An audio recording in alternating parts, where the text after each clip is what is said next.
গরু কত চাষ রে? হ্যাঁ কত চাষ?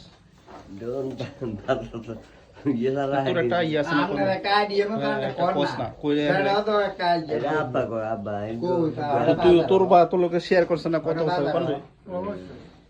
কত কত ক তুই একটু বাড়ি দে এর রান্না বাড়ি দেন কোনো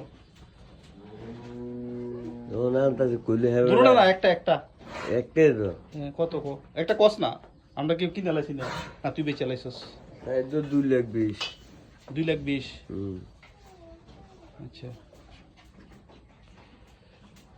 ইয়ো কোন একটা আমরা আগে আমরা কইবেন গরু সাইকেল না কিন্তু তুই ভাই কথা অসুবিধা না না কি আমরা কোনো শরীর কোনো আইয়ে না না সাদা বাদ 2,20,000 টাকা চাইতে আছে হ্যাঁ করবা শেয়ার করতেছি পরে কত বলা যায়।